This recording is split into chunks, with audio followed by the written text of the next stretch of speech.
자, 우리 옆에 분에게 예배가 회복되면 모든 것이 회복됩니다. 한번 인사하겠습니다. 예배가 회복되면 모든 것이 회복됩니다.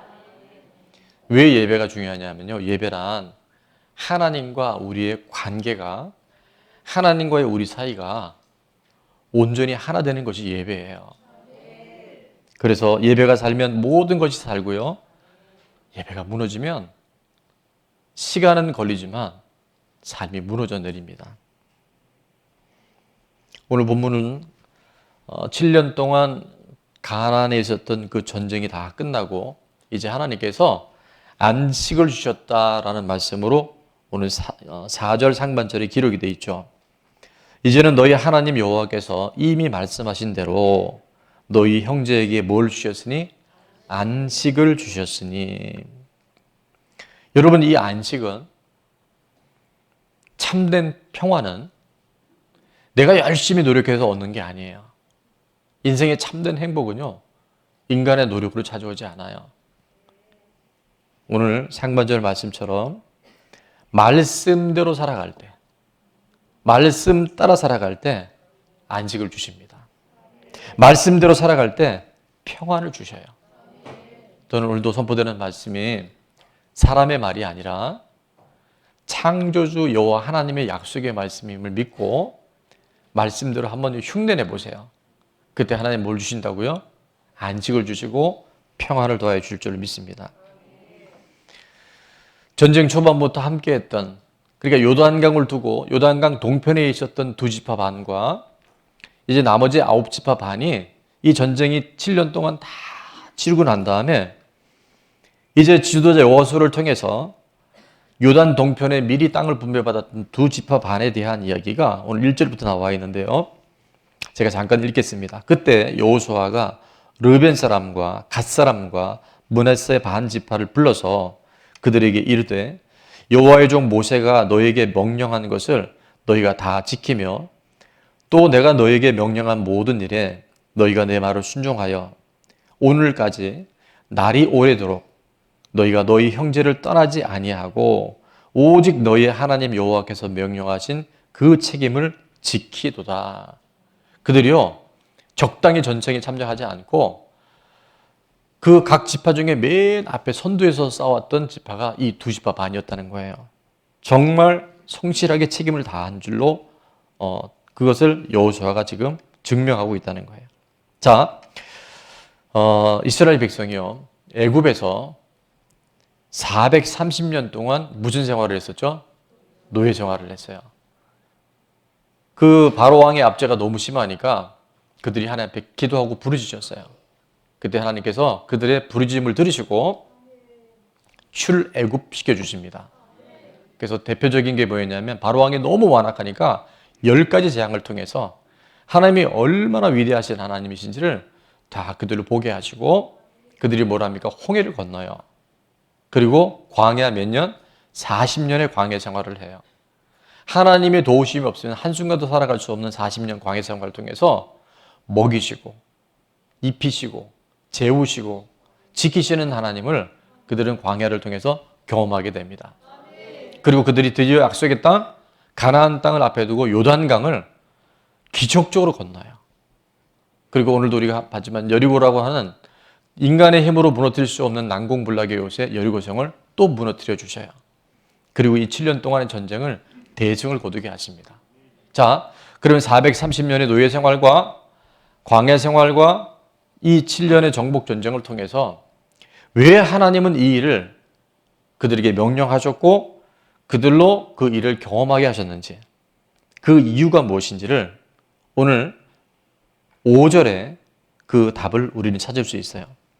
오늘 5절의 말씀해 보니까 오직 여호와의 종 모세가 너에게 명령한 명령과 율법을 반드시 행하여 너희 하나님 여호와를 뭐하고? 사랑하고 그의 모든 길로 행하며 그의 계명을 지켜 그에게 친근히 하고.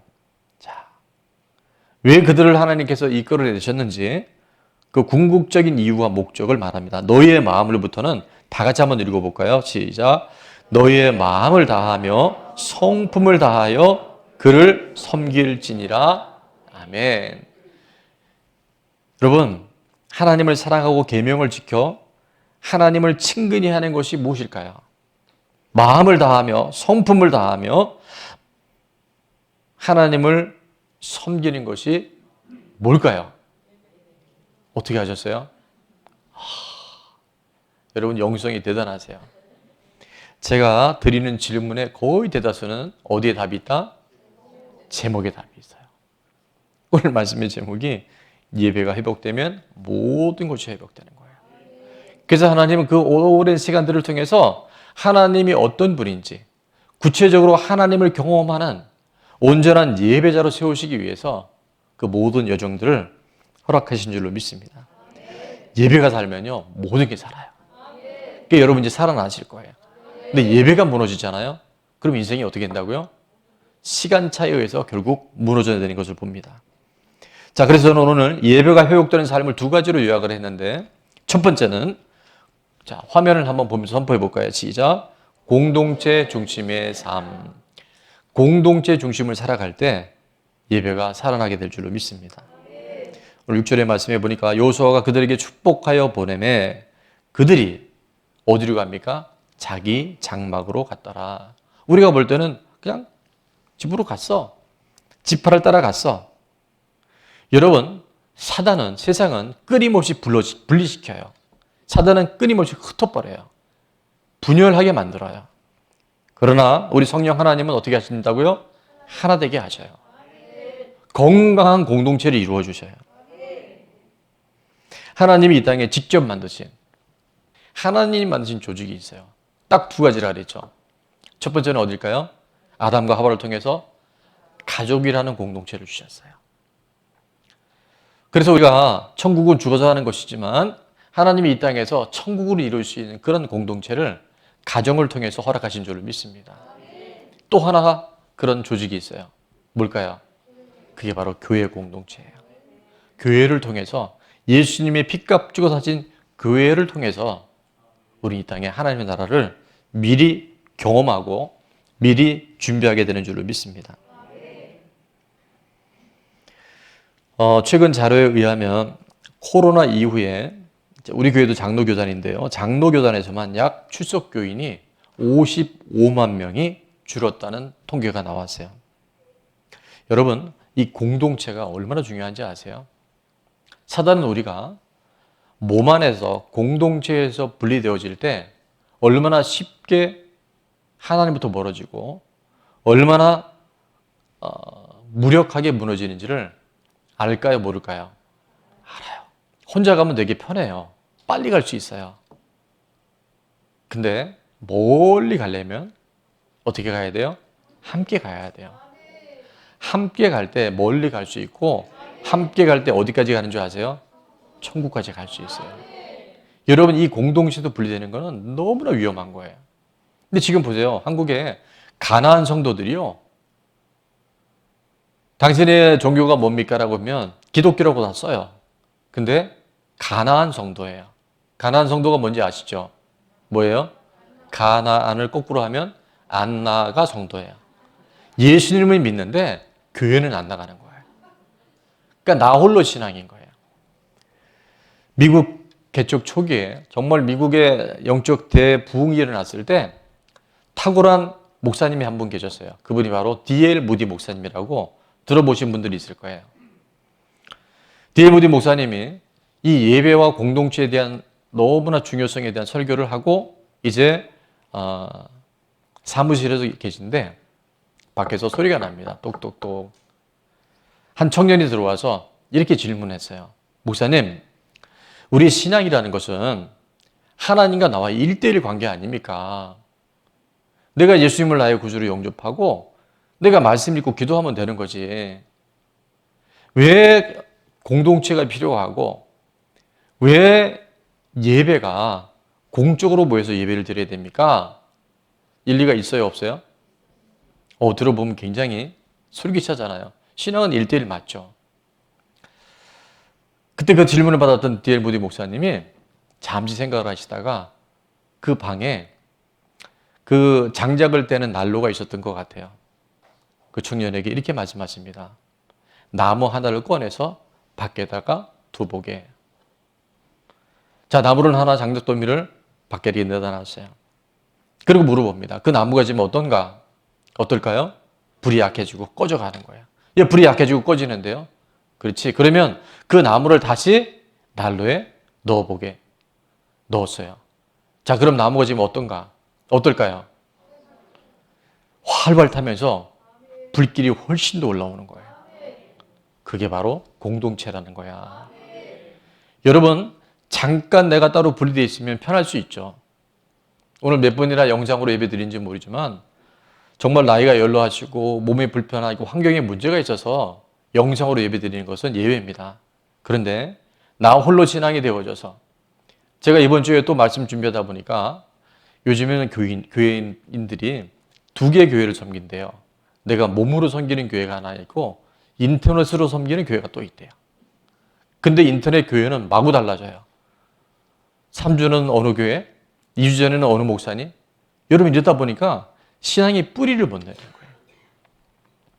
문희 목사님 표현처럼 혼자 분리돼서 있으면 되게 좋을 것 같은데 어떻게 돼요? 약화되어져요. 불씨가 꺼져가요. 내 믿음 하나 지켜내기가 만만치 않아요. 사단은 그걸 알고 이 마지막 때 자꾸 모이기를 피하게 만들어요. 근데 성령님은 우리가 모일 때, 우리가 함께 있을 때 멀리 갈 수 있고요. 함께하는 공동체를 통해서 하나님의 나라를 준비하게 될 줄을 믿습니다. 히브리서 10장 25절에 보면 이렇게 말씀하죠. 모이기를 피하는 어떤 사람들의 습관과 같이 뭐 하지 말고? 그러지 말고 혼자 그렇게 가난한 정도 되지 말고 오직 뭐하여? 권하여 그 날이 가까움을. 그 날이 뭐예요? 이제 주님의 날, 심판 때가 가까움을 볼수록 더욱 뭐하자? 그리하자. 더욱 그리하자가 뭘까요? 보이자는 거예요. 공동체 안에 오늘처럼 드려지는 공식적인 예배가 있어요. 수요 예배, 금요 예배. 공적인 예배와 또 하나의 예배가 뭐냐면요. 소그룹 셀 모임과 예배가 있습니다. 아직 셀에 예배에 참석하지 않고 있는 분들이 있다고 한다면 여러분 한번 나가보세요. 그곳에 웃음이 있고 그곳에 우리 아픔에 대한 눈물이 있고 치유와 회복을 경험하게 되는 줄 믿습니다. 자, 마지막으로 예배가 회복되는 삶. 두 번째는 뭐냐면 우리 화면을 보면서 한번 선포해 볼까요? 시작. 나눔과 섬김의 삶. 나누고 섬길 때 우리 예배가 회복되는 줄 믿습니다. 8절 말씀해 보니까 말하여 이르되 너희는 많은 재산과 심이 많은 가축과 은과 금과 구리와 새와 심이 많은 의복을 가지고 너희의 장막으로 돌아가서 너희의 원수들에게서 탈취한 것을, 이게 뭐죠? 전리품입니다. 이 전리품을 어떻게 하라는지 같이 선포합니다. 시작. 너희의 형제와 나눌지니라 하며. 형제와 나누라는 거예요. 내가 전쟁에서 내가 이거 탈취를 갖고 왔으니까 내 거라고 하는 게 아니라 함께 나누라고 말씀하세요. 여러분 나눌 때 하나님의 은혜가 증폭되는 줄을 믿습니다. 우리가 기득권을 포기하고 섬길 때 하나님의 나라가 확장되는 줄로 믿습니다. 우리 셀 리더들 또 지금도 일일예배 드리고 많은 선생님들이 우리 영화부, 유치부, 초등부, 학생부 지금 다 그렇게 봉사하고 계세요. 리더들의 요약된 문장이 리더란 뭐라 그랬었죠 우리가? 예, 시험 봐야 될 것 같아요. 자기 돈 쓰고 욕먹는 사람. 돈 쓰고 욕먹는 사람이 리더래요. 표현이 정말 너무 적합한데 근데 놀라운 사실은 나는 나누고 섬긴 줄 알았는데 손해보는 것 같은데요. 하나님은 절대로 그 사람을 손해보게 하지 않으셔요. 여러분 부모님들이 언제 성숙해진지 아세요? 아이를 낳고 아이들을 양육하면서 진짜 어른이 돼요. 하나님이 공동체를 통해서 나누고 섬길 때 우리를 자라나게 하신 줄 믿습니다. 그래서 제가 이렇게 한번 기록을 해봤어요. 나눔과 섬김이 최고의 배움이다. 여러분 열심히 뭘 하지 말고요. 여러분이 정말 나눔과 섬김의 헌신자가 되어보세요. 그럼 많은 걸 하나님께서 가르쳐 주셔요. 나눔과 섬김이 최고의 능력이 됩니다. 그런 사람에게 하나님은 계속해서 영역을 주시고 영권을 주셔요. 나눔과 섬김이 우리 생에 축복으로 임해요. 그런 간증자들이 얼마나 많은지 몰라요. 그리고 나눔과 섬김이 최고의 은혜예요. 특권이에요. 그래서 예배를 위하여 공동체를 위하여 나눔과 섬김을 하는 사람들은요, 하나님의 끊임없는 은혜가 임하고 또 그를 통해서 흘러가는 놀라운 비결이 되는 줄로 믿습니다. 이번 11호 태풍 흰남노가 포항 지역에 굉장히 많은 어려움을 겪는 수재민들이 생겨났잖아요. 지난주와 고지난주 두 번에 걸쳐서 우리가 포항의 수재문 돕기 이제 예물을 드렸는데 지금 우리 규모에서 적지 않은 금액을 섬기게 됐어요. 여러분, 이런 것들은요 정말 영적인 투자인 거예요. 여러분이 이 세계의 비밀을 모르면요 이때 많은 걸 손해 볼 수 있어요. 자, 그래서 저는 이런 얘기를 했습니다. 나눔이 축복이고 섬김이 형통입니다. 정말 예배라고 하는 것은요, 우리가 공동체 안에 드리는 예배도 중요하지만 나누고 섬기고 흘려보낼 때 엄청난 하나님의 축복이 임하고 형통이 실제화되는 것을 우리는 경험할 수 있게 되어져요. 자, 행복의 비결을 제가 말씀을 드립니다. 행복의 비결. 행복하고 싶죠? 예, 행복을 싫어할 사람은 아무도 없을 거예요. 자, 행복의 비결은 첫 번째 뭐냐면요, 행복한 사람과 가까이 하는 거예요. 믿음의 사람과 가까이 하는 거예요. 여러분, 원망하고 불평하고 우울한 사람하고 자꾸 만나면 어떻게 되는지 아세요? 여러분, 자꾸 그렇게 돼요. 근묵자흑, 근적자적 이런 단어가 있어요. 검은 것과 함께하면 나도 검어지고요, 붉은 것과 가까이 하면 내가 또 붉어져요. 그러니까 여러분이 정말 행복하고 싶으면요, 행복한 사람, 믿음의 사람, 감사하는 사람, 이런 사람 만나면요 그냥 행복이 더불어 따라와요. 근데 굳이 왜 전도할 것도 아니면서 그런 사람 만나서 인생은 이러니, 뭐 남편은 왜 그러니, 그런 얘기 하지 마세요. 칭찬하고 격려하고 감사할 때, 그런 사람과 가까이 할 때 행복이 따라옵니다. 또 하나 행복의 비결이 뭐냐면요, 내가 받은 행복, 그거를 뭐 하는 사람? 나누는 사람. 그러면 그게 증거가 되어져요. 이게 세상에서도 말하는 행복의 비결이고 우리 믿음의 사람들도요 영적 비밀이 똑같아요. 믿음의 사람, 감사하는 사람과 가까이 하면요 내가 점점 좋아진다니까요. 그러니까 여러분의 오늘 믿음은 내가 누구하고 가까이 하는지를 보면 금방 알아요. 그래서 셀에 나가라는 거예요. 셀에 가면요 든든한 버팀목이 되어주는 믿음의 사람들이 있어요. 가끔 그 인간이 하나 있긴 있지만 그 하나의 약재료를 뜨시는 거예요. 나를. 핵심은 이겁니다. 내가 할 일 내가 할 때 하나님은 하나님의 일을 하셔요. 우리가 기도할 때 하나님은 반드시 역사하십니다. 우리가 순종할 때 진정한 자유를 경험하게 해주셔요. 자, 그러면 오늘 온전한 예배자로 서면 모든 일이 다 저절로 확 풀려버릴까요? 알아서 그냥 그동안의 문제가 다 풀리고 건강이 회복되고 재정이 그냥 술술술 다 풀려나갈까요? 온전한 예배자로 살아갈 때, 나눔과 섬김을 실천할 때 하나님은 환경을 바꿔주시지 않고요. 뭘 주시냐면 그것을 넉넉히 감당하고 극복할 수 있는 은혜를 주시고 능력을 부어주셔요. 제가 얼마 전에 1년의 말씀을 몇 번 제가 증거하는가를 한번 세어봤거든요.